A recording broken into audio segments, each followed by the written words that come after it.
देखो बच्चों, अभी तक तो जितने भी क्वेश्चन किए थे उसमें फोर्स का पूरा एक्सप्रेशन दे रखा था, तो इंटीग्रेट करके वर्क निकाल लेते थे। लेकिन अब कई बार ऐसे क्वेश्चन आते हैं जिसमें फोर्स का पूरा एक्सप्रेशन नहीं देता, उसकी जगह फोर्स वर्सेस डिस्प्लेसमेंट का ग्राफ देता है।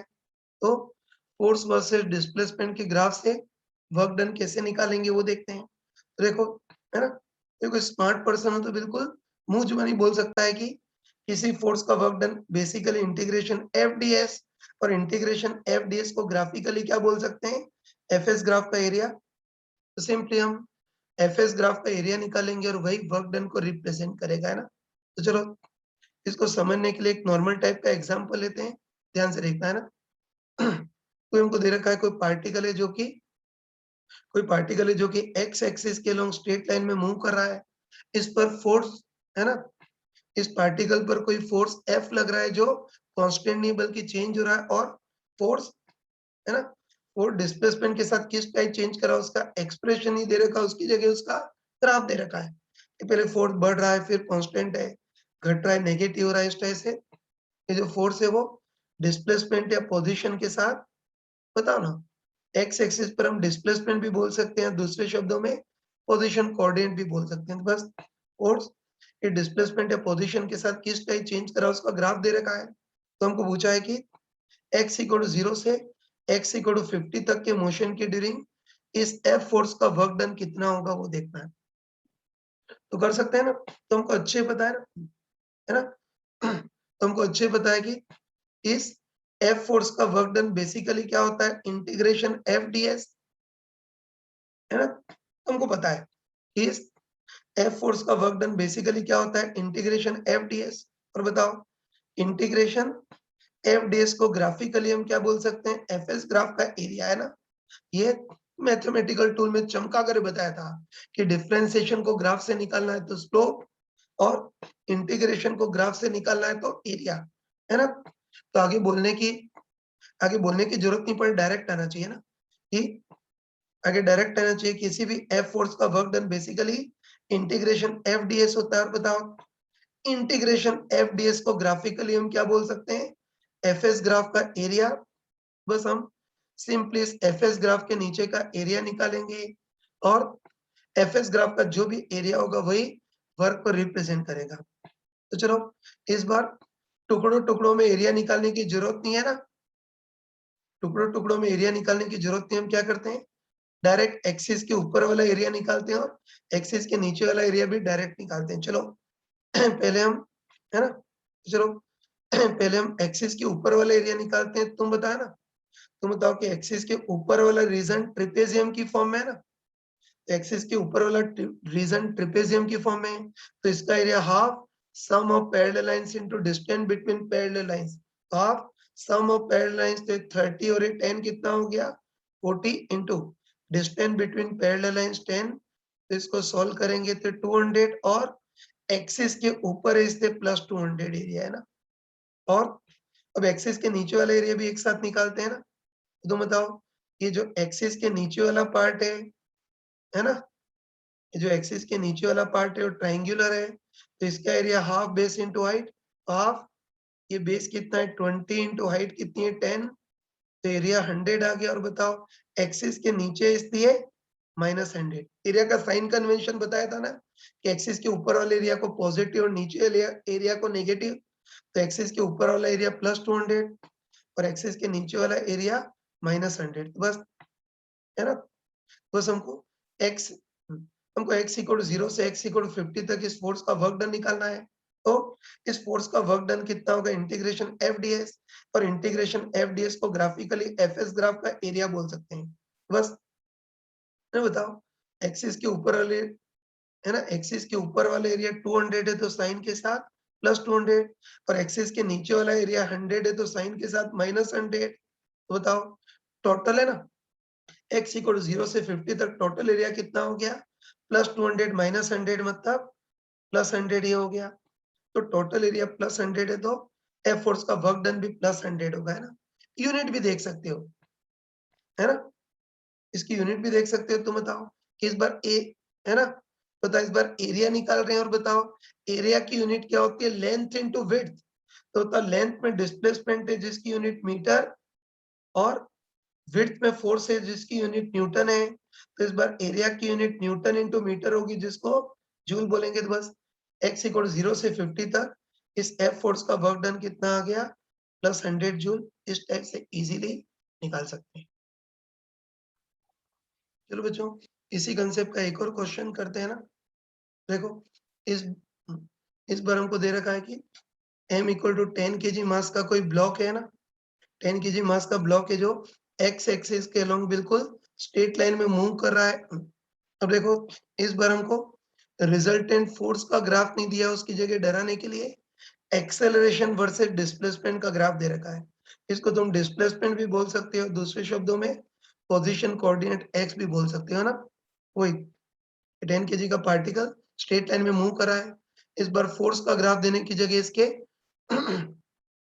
एक्सेलरेशन का डिस्प्लेसमेंट के साथ ग्राफ दे रखा है। तो बस हमको पूछा है कि x इक्वल 0 से x इक्वल 15 तक के मोशन की ड्यूरिंग ये जो रिजल्टेंट फोर्स लग रहा है उस रिजल्टेंट फोर्स का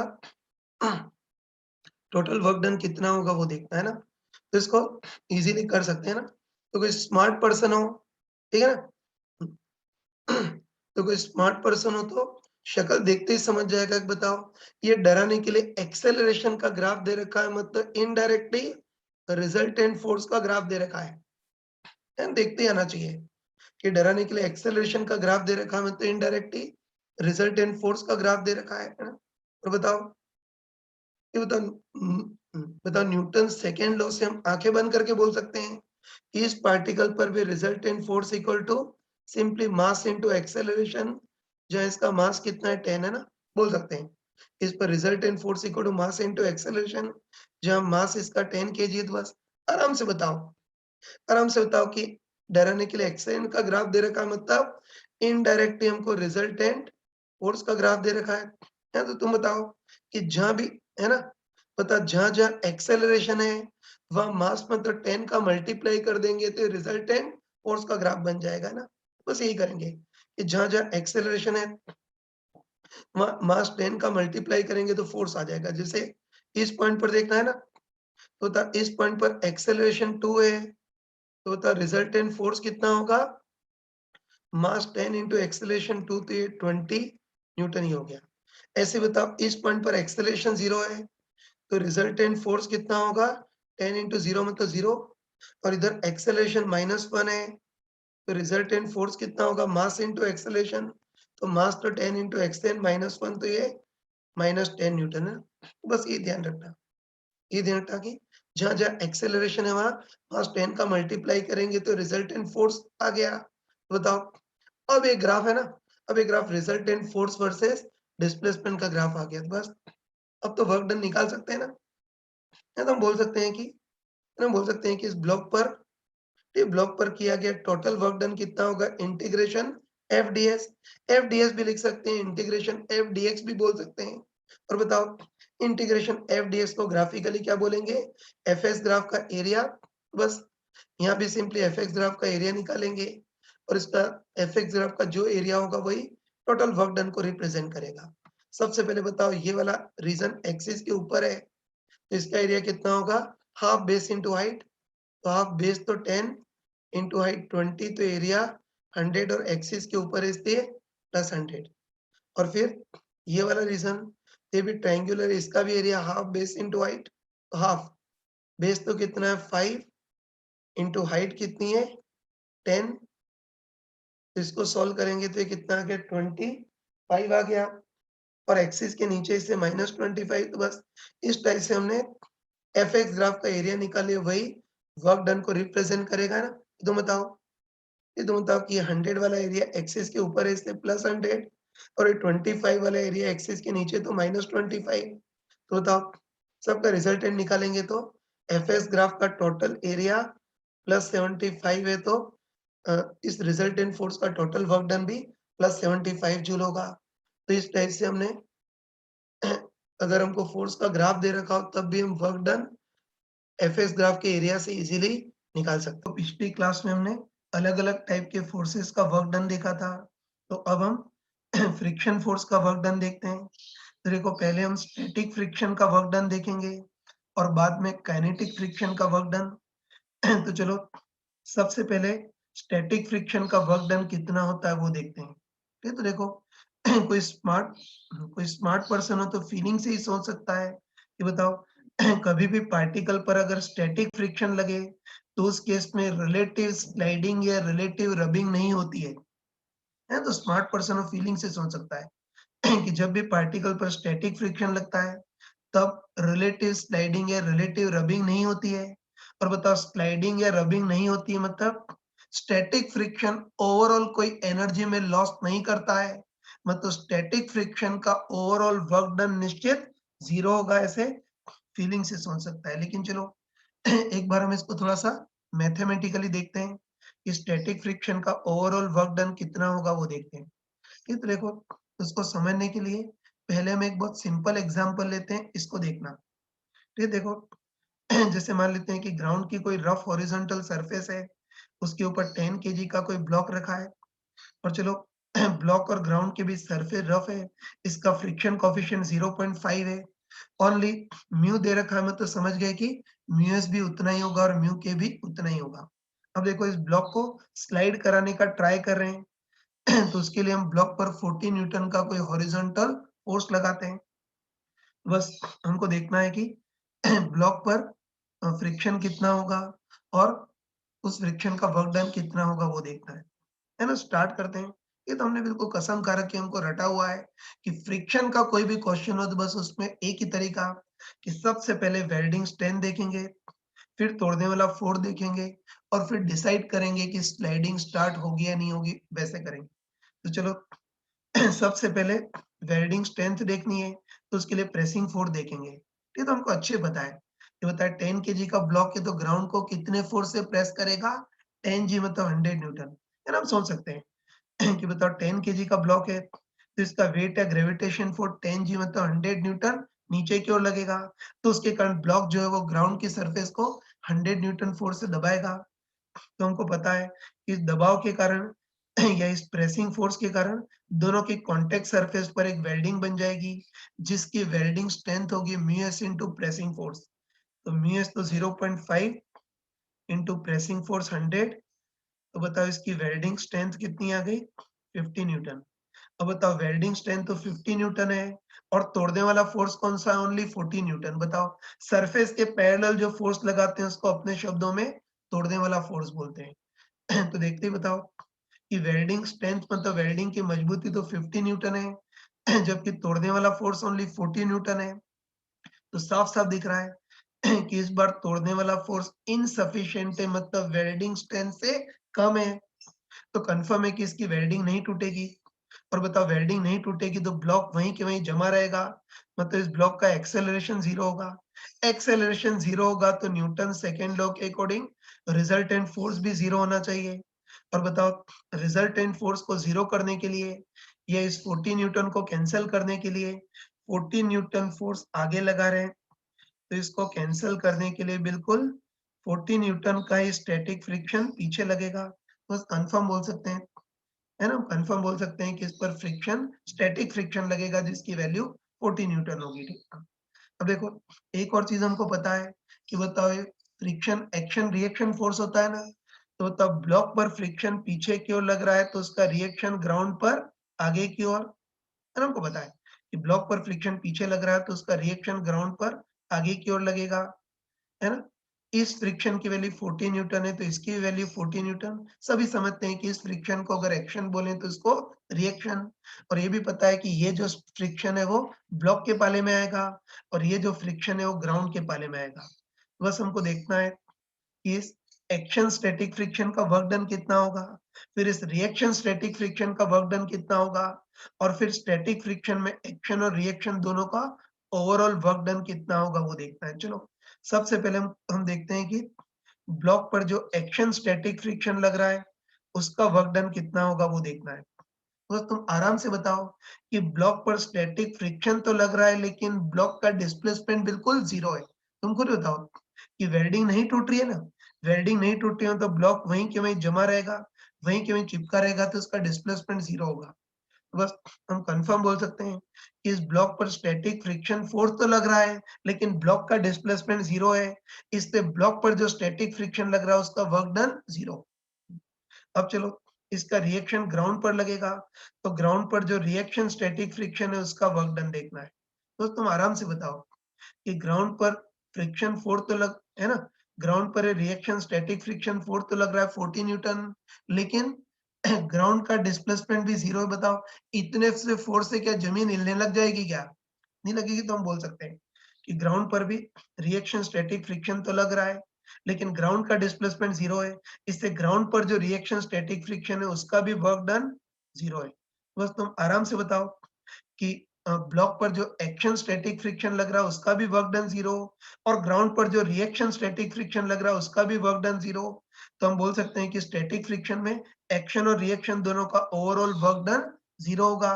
और बताओ एक्शन और रिएक्शन दोनों का ओवरऑल वर्क डन 0 होगा, मतलब स्टैटिक फ्रिक्शन ओवरऑल कोई एनर्जी में लॉस नहीं करेगा।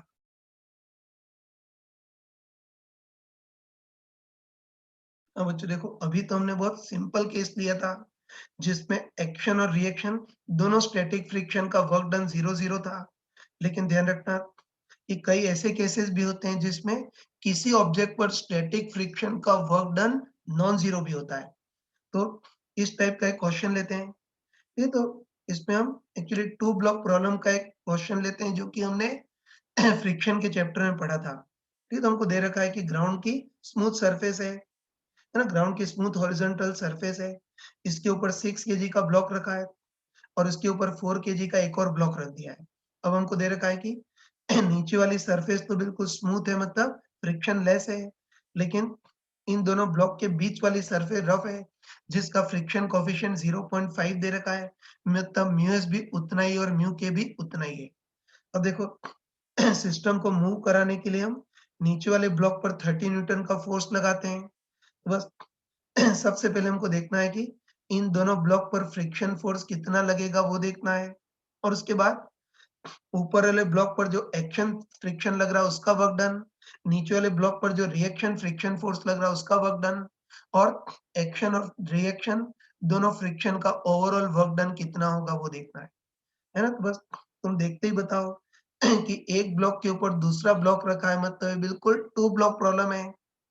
और मैंने फ्रिक्शन में चमका कर बताया था कि कभी भी टू ब्लॉक प्रॉब्लम हो तो उसमें सबसे पहली चीज हमको चेक करनी होती है कि इन दोनों की आपस में वेल्डिंग टूटेगी या नहीं टूटेगी वो चेक करना होता है। और देखो उसको चेक करने का बिल्कुल रटाया-रटाया तरीका होता है तो ध्यान रखना कि सबसे पहले चेक करेंगे कि इनके बीच आपस में वेल्डिंग टूटेगी या नहीं टूटेगी वो देखना है, और इसको चेक करने का अपने पास बिल्कुल सेट तरीका होता है। वही पहली स्टेप में हम क्या करते हैं, दोनों को वेल्डेड मान लेते हैं, है ना?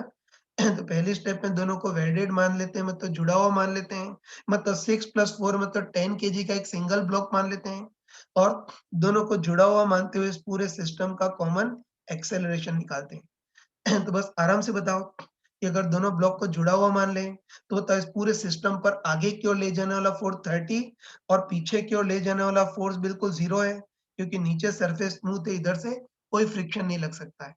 बस दोनों को जुड़ा हुआ मान लें तो पूरे सिस्टम पर आगे की ओर फोर्स 30 और पीछे की ओर कोई फोर्स है ही नहीं। तो बताओ रिजल्टेंट ड्राइविंग फोर्स कितना होगा 30, और बताओ इस पूरे सिस्टम का टोटल मास कितना है 10 केजी। तो इस पूरे सिस्टम का कॉमन एक्सेलरेशन कितना होगा, रिजल्टेंट ड्राइविंग फोर्स 30 ओपन पूरे सिस्टम का टोटल मास 10।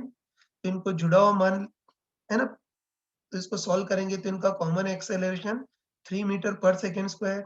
बस पहली स्टेप में दोनों को जुड़ा हुआ मानते हुए या वेल्डेड मानते हुए पूरे सिस्टम का कॉमन एक्सेलरेशन निकाल लिया 3 मीटर पर सेकंड स्क्वायर। नहीं तो पहली स्टेप में इनको जुड़ा हुआ मानते हो कॉमन एक्सेलरेशन निकाल लिया। तो बस अब अगली स्टेप में क्या करेंगे, गाड़ी के अंदर से देखेंगे और चेक करेंगे कि एक्चुअली वेल्डेड है या नहीं वो देखेंगे।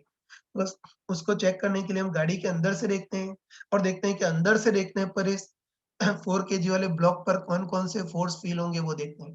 तो इस गाड़ी के अंदर से देखें तो इस ब्लॉक पर कौन-कौन से फोर्स फील होंगे।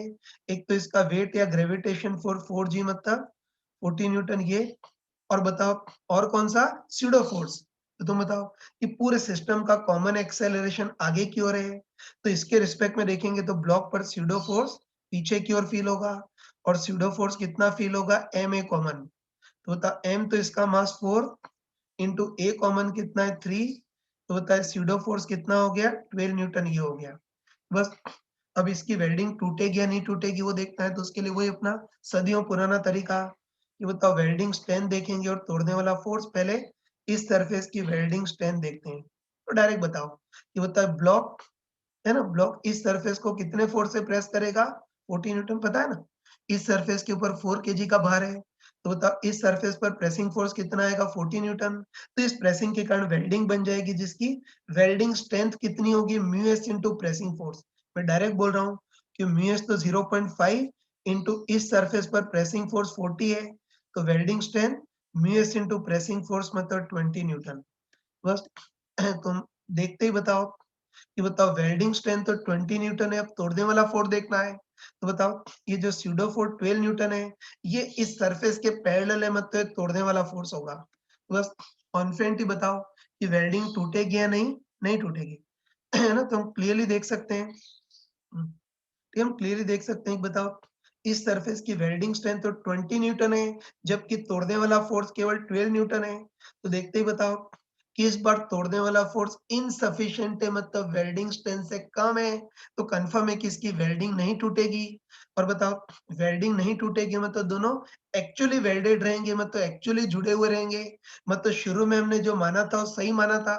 तो कंफर्म है कि दोनों एक्चुअली वेल्डेड रहेंगे, मतलब एक्चुअली जुड़े रहेंगे, तो दोनों एक्चुअली साथ-साथ मूव करेंगे, तो दोनों का कॉमन एक्सेलरेशन 3 होगा, मतलब इसका भी एक्सेलरेशन 3 और इसका भी 3, तो दोनों साथ-साथ चलेंगे और दोनों का कॉमन एक्सेलरेशन 3 होगा, ठीक है।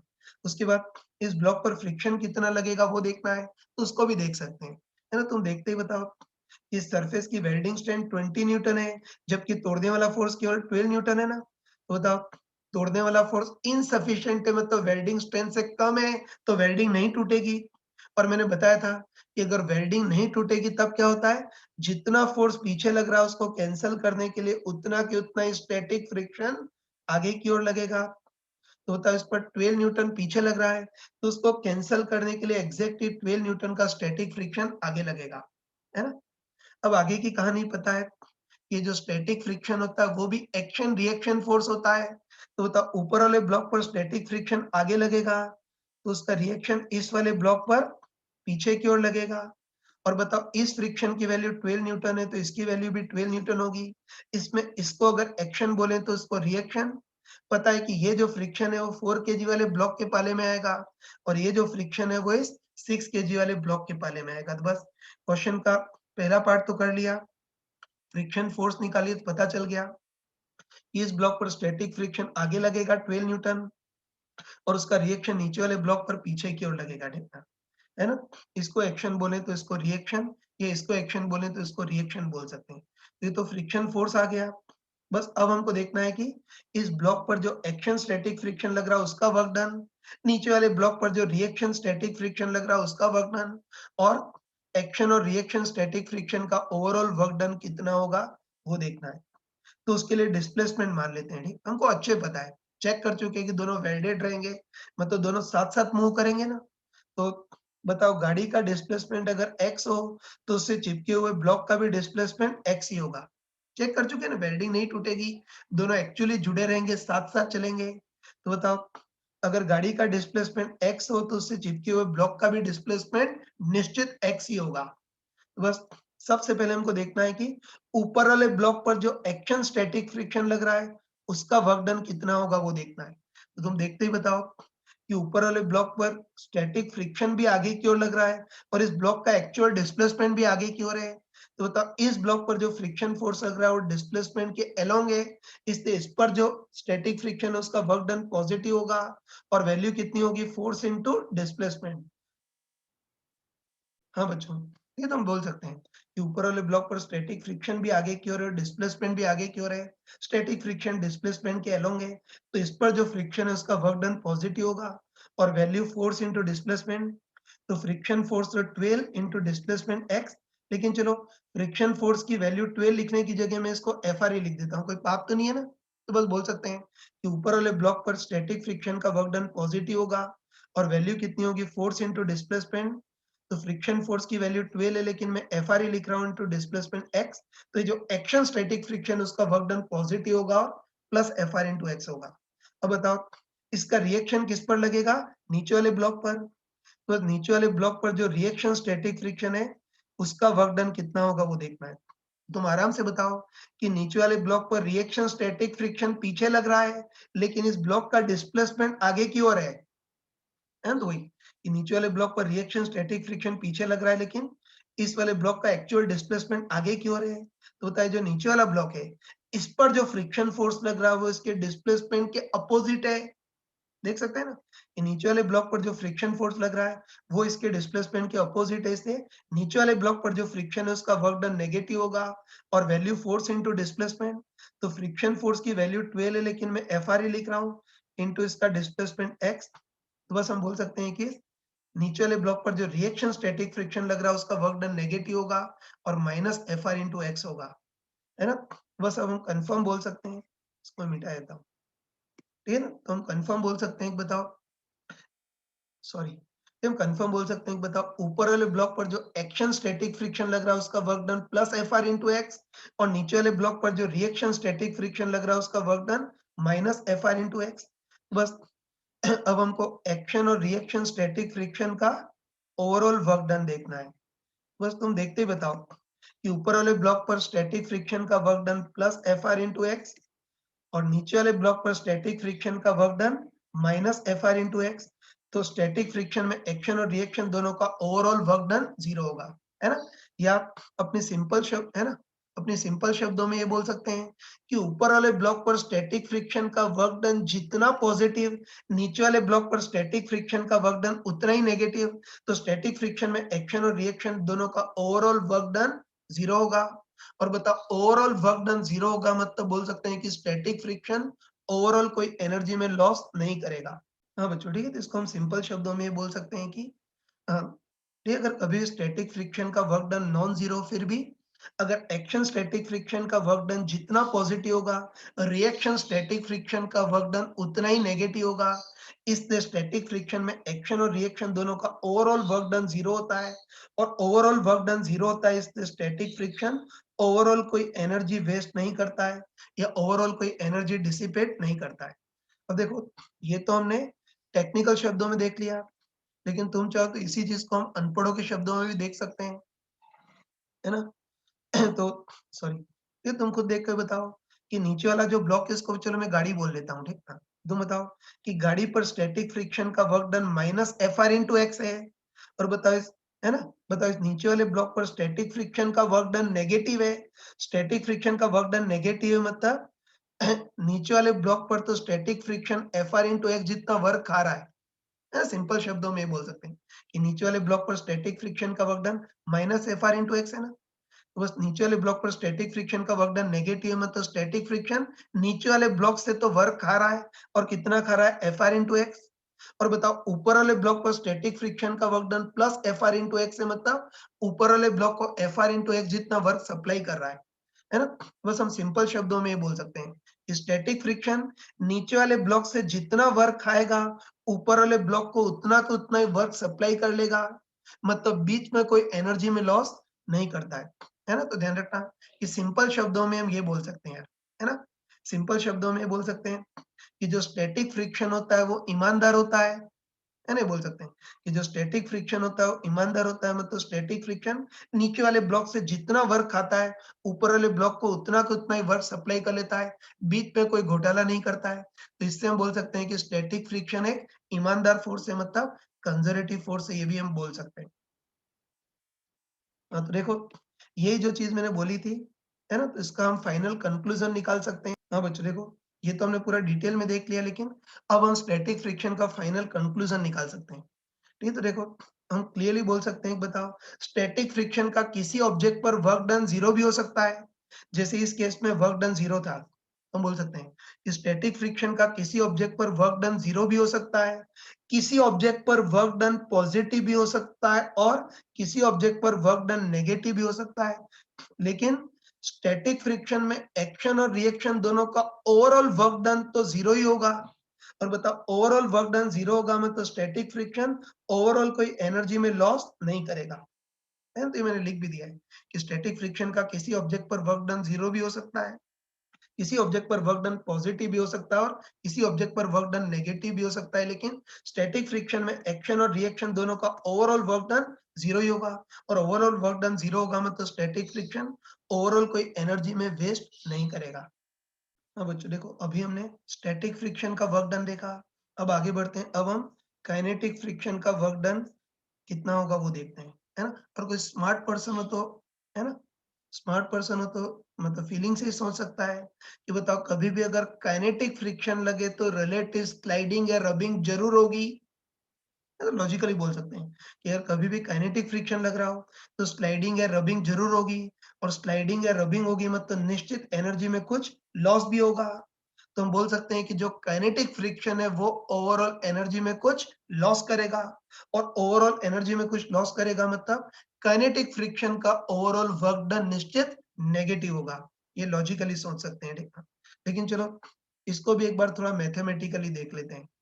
तो चलो पहले इसका सिंपल केस लेते हैं, वो देखना। फिर वही मान लेते हैं कि ग्राउंड की रफ हॉरिजॉन्टल सरफेस, उसके ऊपर 10 केजी का ब्लॉक है, दोनों के बीच सरफेस रफ जिसका फ्रिक्शन कोएफिशिएंट 0.5 है, और इसको स्लाइड कराने का ट्राई कर रहे हैं, और इस बार हम हॉरिजॉन्टल डायरेक्शन में 60 न्यूटन का फोर्स लगा रहे हैं। बस हमको देखना है कि ब्लॉक पर फ्रिक्शन कितना लगेगा, ये सब देखना है। ये तो सबसे पहले कसम निभाते हैं, मैंने चमका कर बताया था कि फ्रिक्शन का कोई भी क्वेश्चन हो सबसे पहले हम वेल्डिंग स्ट्रेंथ देखेंगे। ठीक है, तो हम डायरेक्ट बोल सकते हैं कि 10 केजी का ब्लॉक है, तो ग्राउंड की सरफेस को 10 जी मतलब 100 न्यूटन फोर्स से दबाएगा, तो इस प्रेसिंग फोर्स के कारण दोनों की कॉन्टैक्ट सरफेस पर वेल्डिंग बन जाएगी, जिसकी welding strength mu S into pressing force. Mu S तो 0.5 इंटू प्रेसिंग फोर 10 तो वेल्डिंग स्ट्रेंथ 50 न्यूटन हो गई। तो द वेल्डिंग स्ट्रेंथ 50 न्यूटन हो गई, मतलब इन दोनों के बीच जो वेल्डिंग बनेगी वो 50 न्यूटन जितनी पक्की होगी। और बताओ तोड़ने वाले फोर्स का काम कौन करेगा? 60 न्यूटन, है ना? 60 न्यूटन जो फोर्स है वो सरफेस के पैरेलल है, तो उसको हम तोड़ने वाला फोर्स बोलते हैं। बस साफ साफ दिख रहा है कि सरफेस की वेल्डिंग स्ट्रेंथ तो 50 न्यूटन है, जबकि तोड़ने वाला फोर्स 60 न्यूटन है। तो बताओ इस बार तोड़ने वाला फोर्स सफिशिएंट है, मतलब वेल्डिंग स्ट्रेंथ से ज्यादा है ना? तो इस बार तोड़ने वाला फोर्स सफिशिएंट है, मतलब वेल्डिंग स्ट्रेंथ से ज्यादा है, तो कंफर्म है कि इसकी वेल्डिंग टूट जाएगी, और वेल्डिंग टूट जाएगी तो ब्लॉक आगे की ओर फिसलने लगेगा।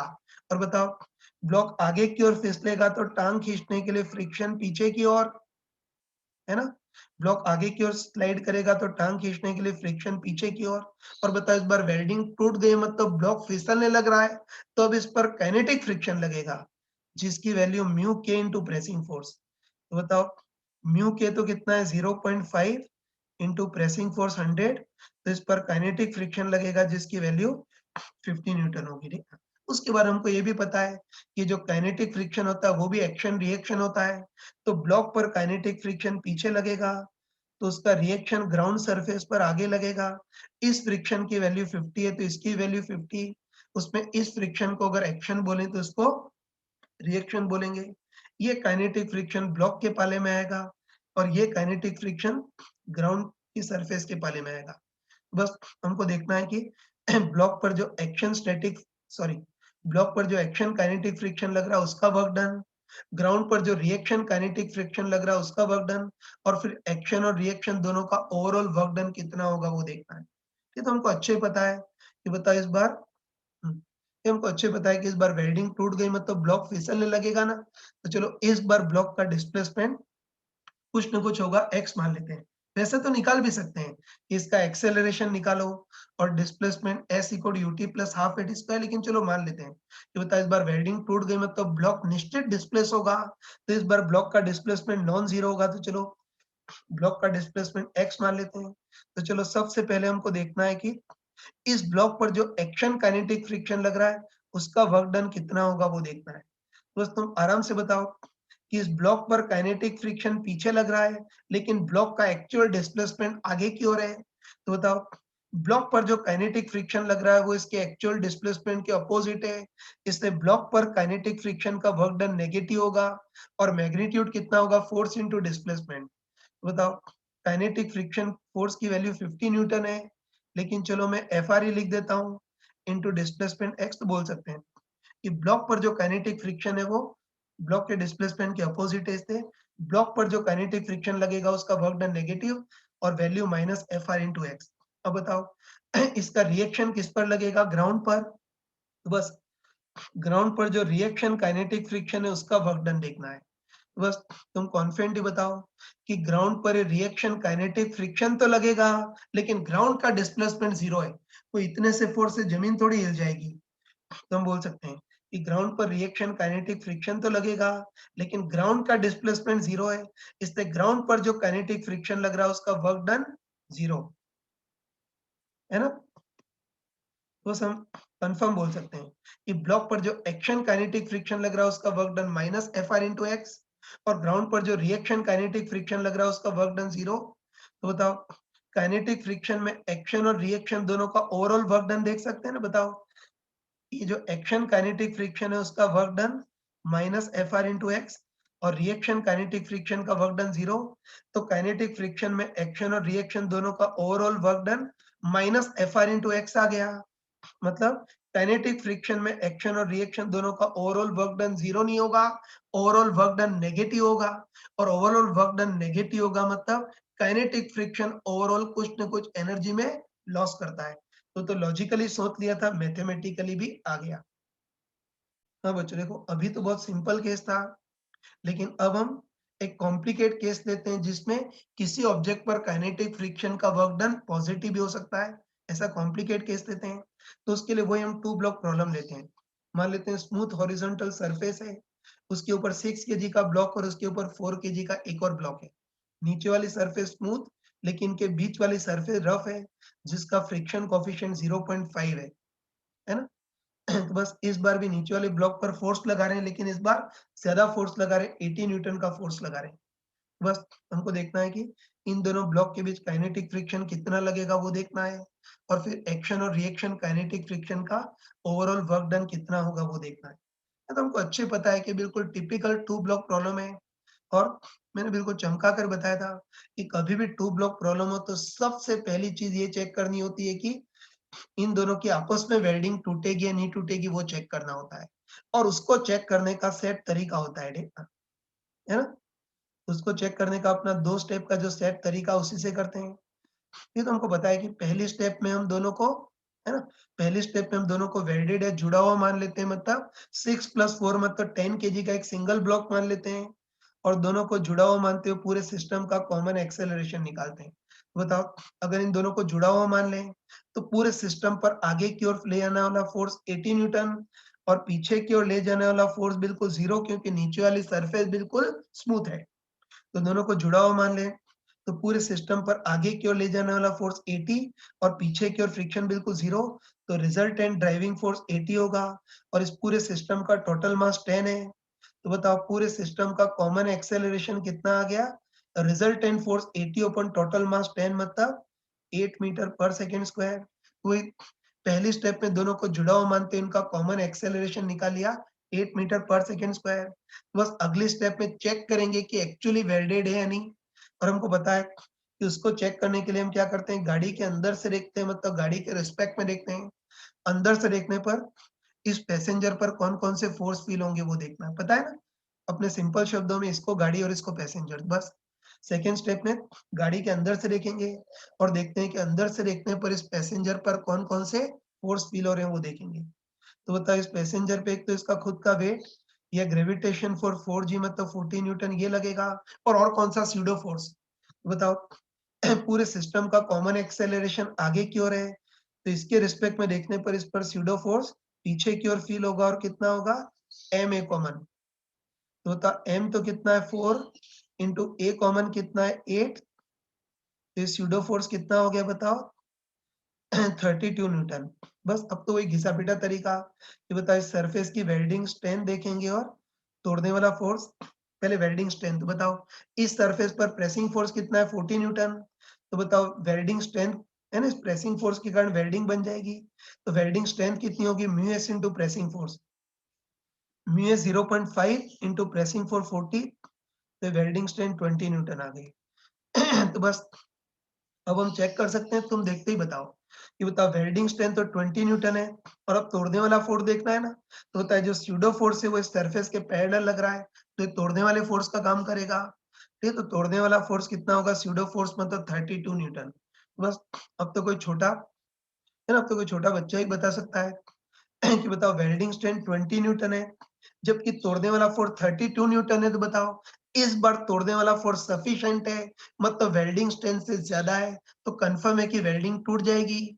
और बताओ वेल्डिंग टूट जाएगी मतलब बताओ गाड़ी के रिस्पेक्ट में ब्लॉक पीछे की ओर स्लाइड करने लगेगा, है ना, तुम देख सकते हैं कि तोड़ने वाला फोर्स वेल्डिंग स्ट्रेंथ से ज्यादा है तो वेल्डिंग टूट जाएगी, मतलब कंफर्म है कि नीचे वाले ब्लॉक के रिस्पेक्ट में ऊपर वाला ब्लॉक पीछे की ओर स्लाइड करेगा। और तुम बताओ कि गाड़ी के रिस्पेक्ट में ब्लॉक पीछे की ओर स्लाइड करेगा तो टांग खींचने के लिए काइनेटिक फ्रिक्शन आगे लगेगा। और बताओ वेल्डिंग टूट गई है, मतलब गाड़ी के रिस्पेक्ट में ब्लॉक फिसलने लग रहा है, तो अब इस पर काइनेटिक फ्रिक्शन लगेगा जो कि म्यू के इनटू प्रेसिंग फोर्स। तो तुम बताओ कि म्यू के तो कितना है, 0.5 इंटू प्रेसिंग फोर्स 40, तो एक काइनेटिक फ्रिक्शन 20 न्यूटन ये लगेगा। ठीक है, और मैंने ये भी बताया था कि बताओ एक बार वेल्डिंग टूट गई तो अपने सारे रिजल्ट फेल हो जाएंगे, है ना, तुमको पता है एक बार वेल्डिंग टूट गई तो अपने सारे रिजल्ट फेल हो जाएंगे। अब कॉमन एक्सेलरेशन 2 नहीं होगा तो स्यूडो फोर्स 32 न्यूटन नहीं होगा, मतलब अब अपने सारे रिजल्ट फेल हो गए, लेकिन केवल एक रिजल्ट ही वैलिड है कि इस बार वेल्डिंग टूट जाएगी, मतलब गाड़ी के रिस्पेक्ट में ऊपर वाला ब्लॉक पीछे की ओर स्लाइड करेगा। है तो सारे रिजल्ट फेल, लेकिन एक रिजल्ट ही वैलिड है कि वेल्डिंग टूट जाएगी, मतलब नीचे वाले ब्लॉक के रिस्पेक्ट में ऊपर वाला ब्लॉक पीछे की ओर स्लाइड करेगा, तो टांग खींचने के लिए काइनेटिक फ्रिक्शन आगे लगेगा और म्यू के इनटू एन मतलब 20 न्यूटन। ठीक है, तो बस हमको बताया कि काइनेटिक फ्रिक्शन एक्शन रिएक्शन होता है, तो तब इस वाले ब्लॉक पर काइनेटिक फ्रिक्शन आगे लग रहा है, तो उसका रिएक्शन इस गाड़ी पर पीछे की ओर लगेगा। इस फ्रिक्शन की वैल्यू 20 है तो इसकी वैल्यू भी 20, इसमें इसको अगर एक्शन बोले तो इसको रिएक्शन, ये वाला जो काइनेटिक फ्रिक्शन है वो इस ब्लॉक के पाले में आएगा और ये जो काइनेटिक फ्रिक्शन है वो इस गाड़ी के पाले में आएगा। ठीक है, तो ये तो निकाल लिया। ठीक है, ठीक है, अब चलो अब हमको देखना है कि ब्लॉक पर जो एक्शन स्टैटिक फ्रिक्शन लग रहा है उसका वर्क डन, फिर गाड़ी पर जो रिएक्शन स्टैटिक फ्रिक्शन लग रहा है उसका वर्क डन, और फिर एक्शन और रिएक्शन दोनों स्टैटिक फ्रिक्शन का ओवरऑल वर्क डन कितना होगा वो देखना है। ठीक है, ये तो वर्क डन के लिए हमको डिस्प्लेसमेंट मानना होगा। ये तो ध्यान रखना कि इस बार वेल्डिंग टूट रही है, मतलब गाड़ी के रिस्पेक्ट में ब्लॉक पीछे की ओर स्लाइड कर रहा है। ठीक है, मैंने तुमको चमका कर बताया था कि कभी भी गाड़ी और पैसेंजर दोनों मूव करें तो पहले किसका डिस्प्लेसमेंट मानते हैं, गाड़ी का, तो चलो गाड़ी का डिस्प्लेसमेंट एक्स मान लेते हैं। तो हमको अच्छे पता है कि बताओ गाड़ी का डिस्प्लेसमेंट एक्स है, तो उसपे बैठे हुए पैसेंजर का भी डिस्प्लेसमेंट एक्स तो होगा ही, लेकिन साथ में गाड़ी के रिस्पेक्ट में पीछे की ओर स्लाइड कर रहा है, तो गाड़ी के रिस्पेक्ट में इसका रिलेटिव डिस्प्लेसमेंट एक्स रिलेटिव भी होगा। तो बताओ इस पैसेंजर के एक्चुअली दो एक्स डिस्प्लेसमेंट होंगे, हमको पता है इस पैसेंजर के एक्चुअली दो डिस्प्लेसमेंट होंगे, गाड़ी के ऊपर बैठा है इससे एक्स और गाड़ी के रिस्पेक्ट में फिसल रहा है इससे एक्स रिलेटिव, तो होता है इस ब्लॉक का रिजल्टेंट डिस्प्लेसमेंट कितना होगा, एक्स माइनस एक्स रिलेटिव होगा, वो तो अंडरस्टूड है। इस पर रियल फोर्स आगे की ओर लग रहा है तो रिजल्टेंट डिस्प्लेसमेंट भी आगे की ओर होगा, तो होता है ऊपर वाला जो ब्लॉक है उसका रिजल्टेंट डिस्प्लेसमेंट कितना होगा, एक्स माइनस एक्स रिलेटिव इतना होगा। बस अब हमको देखना है कि अ, ये ऊपर वाले ब्लॉक पर जो एक्शन काइनेटिक फ्रिक्शन है उसका वर्क डन, नीचे वाले ब्लॉक पर जो रिएक्शन काइनेटिक फ्रिक्शन है उसका वर्क डन, और एक्शन और रिएक्शन दोनों काइनेटिक फ्रिक्शन का ओवरऑल वर्क डन कितना होगा वो देखना है। चलो सबसे पहले देखते हैं कि ऊपर वाले ब्लॉक पर जो एक्शन काइनेटिक फ्रिक्शन है उसका वर्क डन देखते हैं। तुम देखते ही बताओ कि ऊपर वाले ब्लॉक पर काइनेटिक फ्रिक्शन भी आगे की ओर लग रहा है और इस ब्लॉक का एक्चुअल डिस्प्लेसमेंट भी आगे की ओर है ना, तो फोर्स और डिस्प्लेसमेंट सेम डायरेक्शन में है ना, मतलब ऊपर वाले ब्लॉक पर जो काइनेटिक फ्रिक्शन लगेगा उसका वर्क डन पॉजिटिव और मैग्नीट्यूड कितना होगा, फोर्स इंटू डिस्प्लेसमेंट। तो वैसे तो काइनेटिक फ्रिक्शन की वैल्यू 20 है, लेकिन मैं एफ आर लिख देता हूँ इंटू इसका एक्चुअल डिस्प्लेसमेंट कितना है, एक्स माइनस एक्स रिलेटिव। बोल सकते हैं कि ऊपर वाले ब्लॉक पर काइनेटिक फ्रिक्शन भी आ गया और इसका एक्चुअल डिस्प्लेसमेंट भी आ गया ना, तो द ऊपर वाले ब्लॉक पर काइनेटिक फ्रिक्शन का वर्क डन पॉजिटिव होगा और मैग्नीट्यूड होगा फोर्स एफ आर इंटू इसका actual displacement x minus x relative, तो इस वाले ब्लॉक पर काइनेटिक फ्रिक्शन का वर्क डन पॉजिटिव होगा। अब बताओ उसका रिएक्शन किस पर लगेगा, इस नीचे वाले ब्लॉक के गाड़ी पर, तो इस गाड़ी पर जो रिएक्शन काइनेटिक फ्रिक्शन लग रहा है उसका वर्क डन देखना है। तो बताओ गाड़ी पर रिएक्शन काइनेटिक फ्रिक्शन पीछे की ओर लग रहा है, लेकिन गाड़ी का एक्चुअल डिस्प्लेसमेंट आगे की ओर है। तो इस गाड़ी पर जो काइनेटिक फ्रिक्शन लग रहा है वो इसके डिस्प्लेसमेंट के अपोजिट है। इससे गाड़ी पर जो काइनेटिक फ्रिक्शन लग रहा है उसका वर्क डन नेगेटिव, और मैग्नीट्यूड कितना होगा, फोर्स इंटू डिस्प्लेसमेंट। तो काइनेटिक फ्रिक्शन 20 है, लेकिन मैं इसको एफ लिख देता हूँ, इंटू गाड़ी का डिस्प्लेसमेंट एक्स। तो गाड़ी पर जो काइनेटिक फ्रिक्शन है वो गाड़ी के डिस्प्लेसमेंट के अपोजिट है। इससे गाड़ी पर जो काइनेटिक फ्रिक्शन है उसका वर्क डन नेगेटिव, और कितना होगा, minus F R into x होगा, है ना। तो बस हमने देख लिया कि ब्लॉक पर जो एक्शन काइनेटिक फ्रिक्शन है उसका वर्क डन इतना है, और गाड़ी पर जो रिएक्शन काइनेटिक फ्रिक्शन है उसका work done minus F R into x है। तो बस काइनेटिक फ्रिक्शन में एक्शन और रिएक्शन दोनों का ओवरऑल वर्क डन कितना होगा वो देखना है ना। तो बस एक्शन काइनेटिक फ्रिक्शन का वर्क डन इतना, रिएक्शन काइनेटिक फ्रिक्शन का वर्क डन इतना है। तो काइनेटिक फ्रिक्शन में एक्शन और रिएक्शन दोनों का ओवरऑल वर्क डन कितना होगा, दोनों को ऐड कर देंगे। तो एक्शन काइनेटिक फ्रिक्शन का वर्क डन तो plus F R into x minus x relative, और ये जो रिएक्शन काइनेटिक फ्रिक्शन है उसका वर्क डन कितना है, minus F R into x. तो बताओ minus F R into x से plus F R into x cancel. तो बताओ एक्शन और रिएक्शन दोनों काइनेटिक फ्रिक्शन का ओवरऑल वर्क डन कितना आ गया, है ना वही। तो इन दोनों को ऐड करेंगे तो एक्शन और रिएक्शन काइनेटिक फ्रिक्शन का ओवरऑल वर्क डन कितना हो गया, minus F R into x relative, है ना। तो इससे हम कंफर्म बोल सकते हैं कि काइनेटिक फ्रिक्शन में एक्शन और रिएक्शन दोनों का ओवरऑल वर्क डन तो निश्चित नेगेटिव आएगा, और ओवरऑल वर्क डन नेगेटिव आएगा मतलब काइनेटिक फ्रिक्शन ओवरऑल कुछ एनर्जी में लॉस करेगा। हाँ बच्चों, तो इसको सिंपल शब्दों में ऐसा बोल सकते हैं, बताओ ब्लॉक पर जो काइनेटिक फ्रिक्शन लग रहा है उसका वर्क डन पॉजिटिव है, लेकिन छोटा पॉजिटिव है। बताओ ना, F R into x minus x relative है, छोटा नंबर होगा ना। बस बोल सकते हैं कि, हम बोल सकते हैं कि ये क्या हो रहा है यार, सॉरी। ठीक है, हम बोल सकते हैं कि ऊपर वाले ब्लॉक पर काइनेटिक फ्रिक्शन का वर्क डन पॉजिटिव होगा, लेकिन छोटा पॉजिटिव होगा, और नीचे वाला जो ब्लॉक है उस पर काइनेटिक फ्रिक्शन का वर्क डन नेगेटिव होगा, लेकिन बड़ा नेगेटिव होगा, है ना। तो सिंपल शब्दों में ये बोल सकते हैं, है ना, सिंपल शब्दों में बोल सकते हैं कि ऊपर वाले ब्लॉक पर काइनेटिक फ्रिक्शन का वर्क डन पॉजिटिव लेकिन छोटा पॉजिटिव, और नीचे वाले ब्लॉक पर काइनेटिक फ्रिक्शन का वर्क डन नेगेटिव लेकिन बड़ा नेगेटिव होगा। तो बस इस एक्शन काइनेटिक फ्रिक्शन का वर्क डन छोटा पॉजिटिव, रिएक्शन काइनेटिक फ्रिक्शन का वर्क डन बड़ा नेगेटिव। तो काइनेटिक फ्रिक्शन में एक्शन और रिएक्शन दोनों का ओवरऑल वर्क डन तो नेगेटिव ही होगा, और ओवरऑल वर्क डन नेगेटिव होगा मतलब काइनेटिक फ्रिक्शन ओवरऑल कुछ एनर्जी में लॉस करेगा। तो तुमको पहले से ही पता है काइनेटिक फ्रिक्शन तो नाम से ही बदनाम है ना, एनर्जी में लॉस करने वाला है। अब देखो, अभी तो इसको हमने थोड़ा टेक्निकल शब्दों में देखा, लेकिन तुम चाहो तो इसी चीज को थोड़ा सा अनपढ़ों के शब्दों में देख सकते हो, है ना। तो तुम खुद बताओ,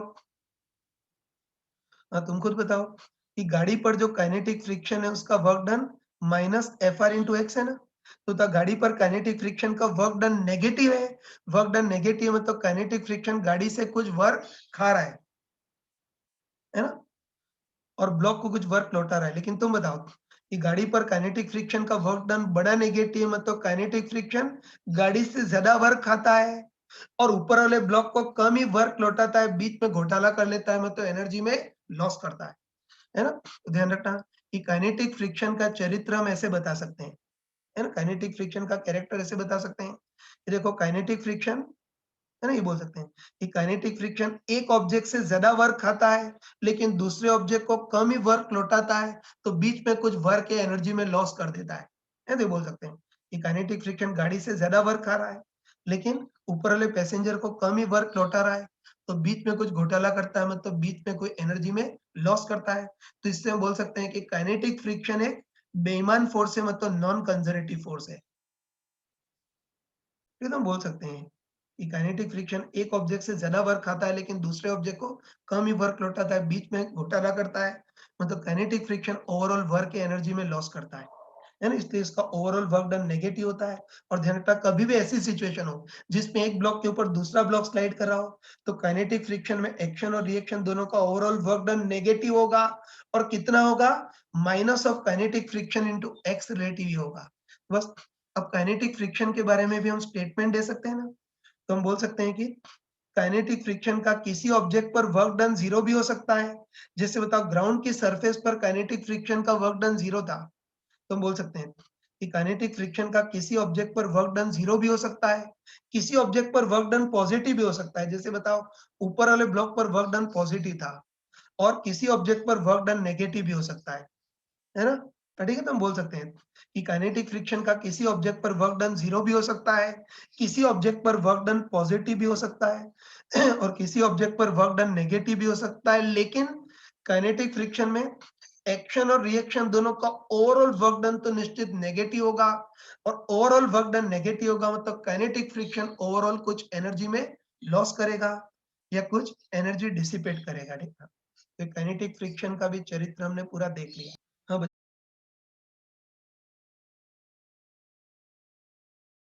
हाँ बच्चों देखो, अभी हमने काइनेटिक फ्रिक्शन का कॉम्प्लिकेटेड केस लिया था जिसमें एक ब्लॉक के ऊपर दूसरा ब्लॉक मूव कर रहा था।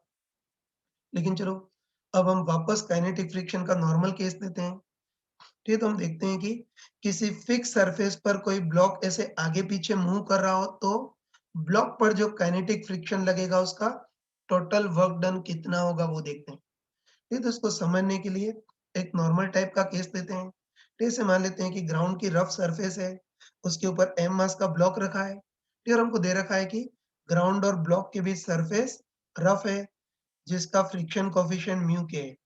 अब देखो अब हम ऐसा करते हैं कि इस ब्लॉक को पकड़ करके x डिस्टेंस जितना आगे की ओर ले जाते हैं और उसके बाद पकड़ करके वापस x डिस्टेंस पीछे ले आते हैं। तो बस हमको देखना है कि आगे ले जाने और पीछे ले जाने के ड्यूरिंग ब्लॉक पर जो काइनेटिक फ्रिक्शन लग रहा है उसका टोटल वर्क डन कितना होगा वो देखते हैं।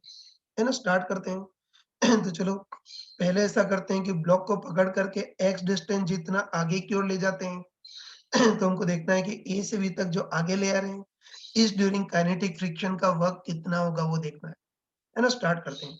तो ये पहले ब्लॉक को पकड़ करके एक्स डिस्टेंस आगे की ओर ले जा रहे हैं ना, तो हम अच्छे से समझते हैं कि अभी ग्राउंड के रिस्पेक्ट में ब्लॉक आगे की ओर फिसल रहा है, तो टांग खींचने के लिए फ्रिक्शन पीछे लगेगा और स्लाइडिंग हो रही है इसलिए काइनेटिक फ्रिक्शन लगेगा और कितना लगेगा म्यू के इंटू एम जी। बस ए से बी तक जो आगे की ओर जर्नी है उसमें काइनेटिक फ्रिक्शन का वर्क कितना होगा वो देखना है।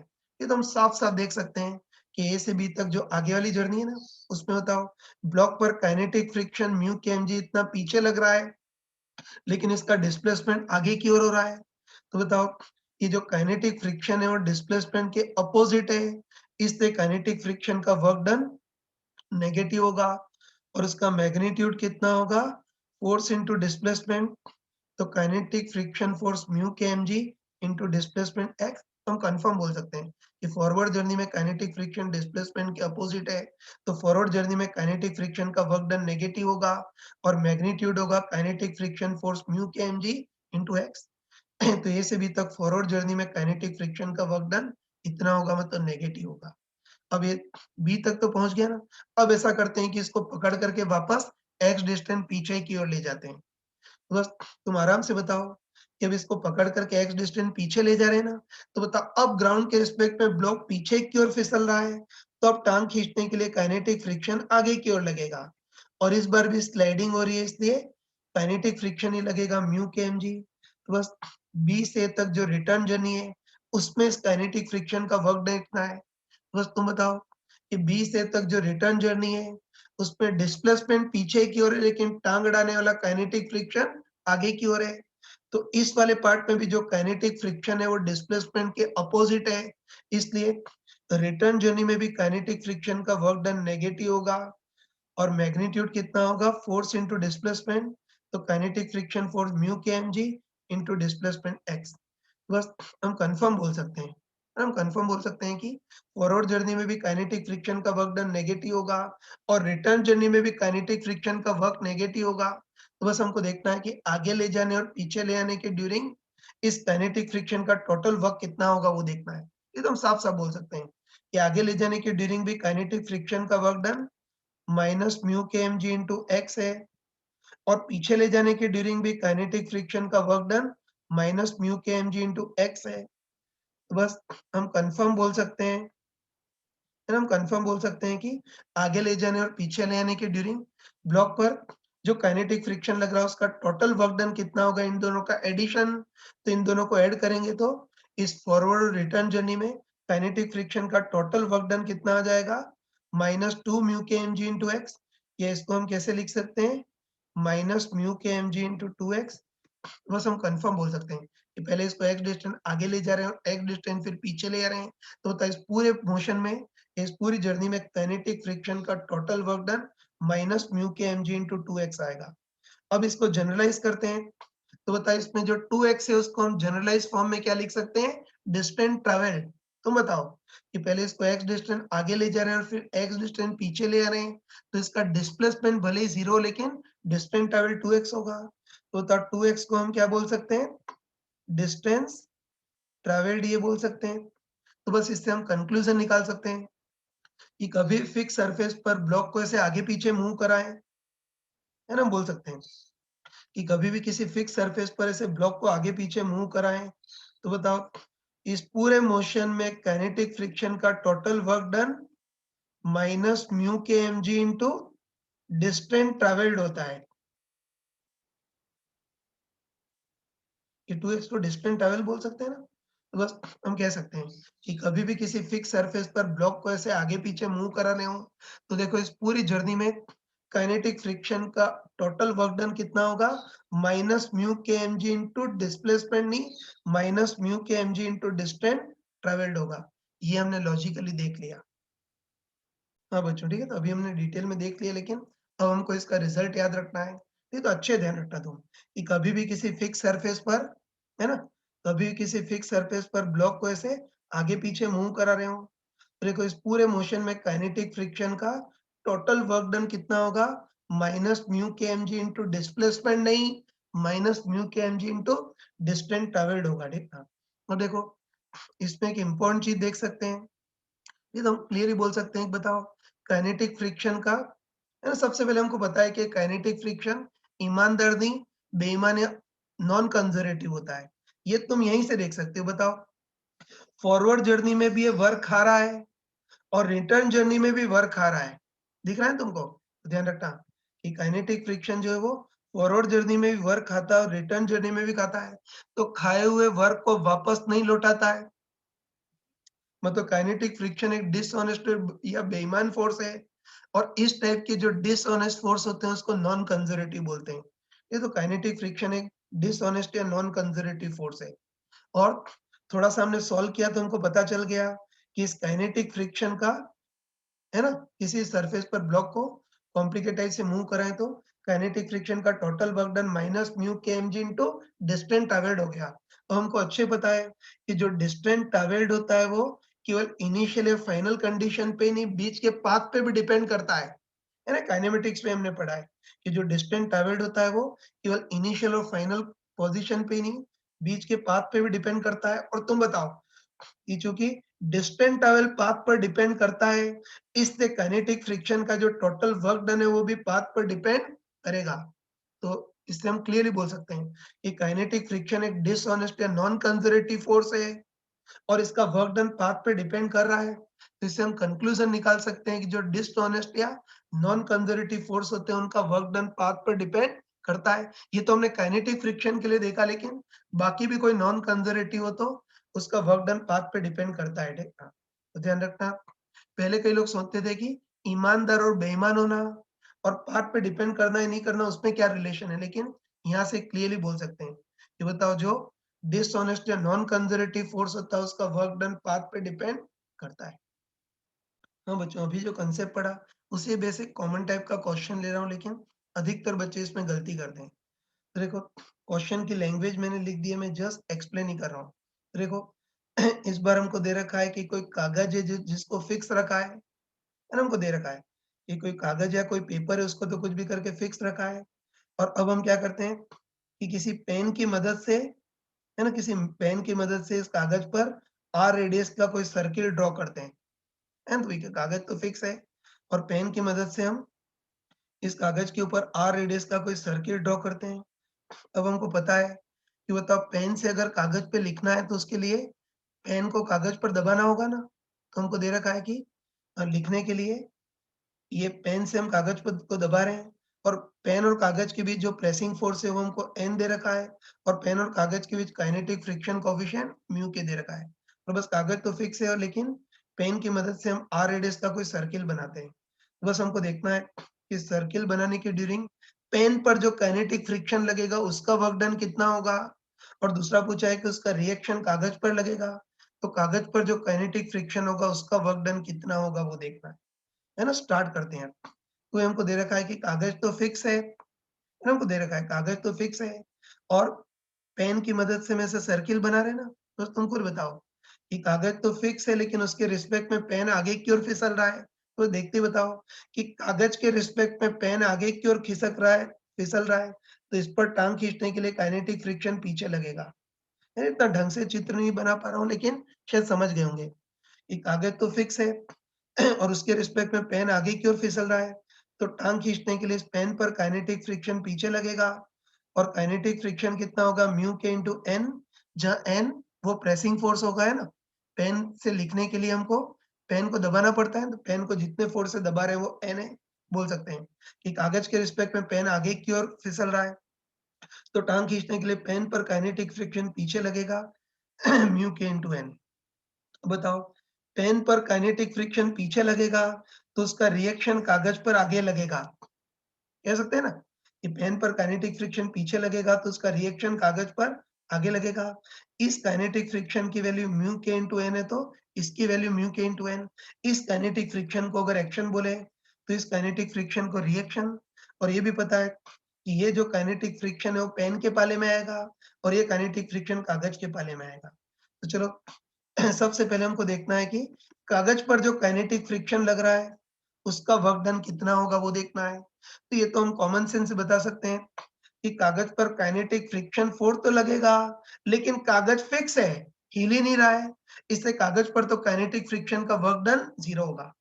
है तो कॉन्फिडेंटली बोल सकते हैं कि कागज पर काइनेटिक फ्रिक्शन तो लगेगा लेकिन कागज बिल्कुल फिक्स है, हिल ही नहीं रहा है, डिस्प्लेस हो ही नहीं रहा है। तो कागज पर तो काइनेटिक फ्रिक्शन का वर्क डन 0 होगा, है ना? तो work done by kinetic friction on the paper वो तो बिल्कुल 0 होगा, ठीक है? अब चलो अब हम पेन की बात करते हैं, तो हमको देखना है कि पेन पर जो काइनेटिक फ्रिक्शन लग रहा है, उसका वर्क डन कितना होगा? तो तुम बताओ कि पेन पर तो काइनेटिक फ्रिक्शन भी लग रहा है और पेन तो मूव भी कर रहा है ना? देख सकते हैं कि पेन पर काइनेटिक फ्रिक्शन भी लग रहा है और पेन मूव भी कर रहा है, तो पेन पर काइनेटिक फ्रिक्शन का वर्क डन 0 नहीं होगा, है ना? पेन पर काइनेटिक फ्रिक्शन का वर्क डन नॉन 0 होगा, है ना? और मैंने अभी तुमको चमका कर बताया था फिक कि है ना? अभी चमका कर बताया था कि फिक्स सरफेस पे कोई ऑब्जेक्ट ऐसा टेढ़ा-मेढ़ा मूव करे, तो काइनेटिक फ्रिक्शन का वर्क डन कितना होता है? Minus of kinetic friction into distance travelled. तो बस हम बोल सकते हैं कि पेन पर काइनेटिक फ्रिक्शन का वर्क डन होगा, है ना? और हम क्लियरली बोल सकते हैं कि पेन पर काइनेटिक फ्रिक्शन का वर्क डन कितना होगा? Minus kinetic friction into displacement नहीं, डिस्टेंस ट्रैवल्ड, है ना? तो हम लिख सकते हैं यार कि पेन पर काइनेटिक फ्रिक्शन का वर्क डन कितना होगा?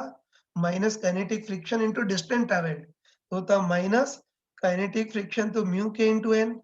और बताओ एक कंप्लीट चक्कर में इसका डिस्टेंस ट्रैवल कितना होगा? 2 पाई आर। बस दोनों के आंसर मिलकर पक्का बोल सकते हैं कि कागज तो फिक्स है ना, तो कागज पर तो काइनेटिक फ्रिक्शन का वर्क डन 0, लेकिन पेन पर काइनेटिक फ्रिक्शन का वर्क डन नेगेटिव होगा और पेन पर जो काइनेटिक फ्रिक्शन लग रहा है उसका work done minus kinetic friction into distance travel minus kinetic friction mu के into N into distance travel 2 pi R. ये हो गया। तो तुम चाहो तो एक्शन और रिएक्शन दोनों का टोटल वर्क डन भी निकाल सकती हो। ये तो इसको करने का सही तरीका है। अब मूर्ख लोग या बेशर्म लोग क्या करते हैं कि पेन पर काइनेटिक फ्रिक्शन का वर्क डन निकालना है तो बस गधों टाइप से काइनेटिक फ्रिक्शन का work done force into displacement. और बेशर्म टाइप से बोलते हैं कि पेन को कंप्लीट चक्कर लगा रहे हैं ना, तो कंप्लीट चक्कर में पेन जहां से स्टार्ट हुआ वापस वहीं पहुंच रहा है, तो पेन का डिस्प्लेसमेंट 0, तो गधों टाइप से या बेशर्मों के टाइप से काइनेटिक फ्रिक्शन का वर्क भी 0 कर देते हैं।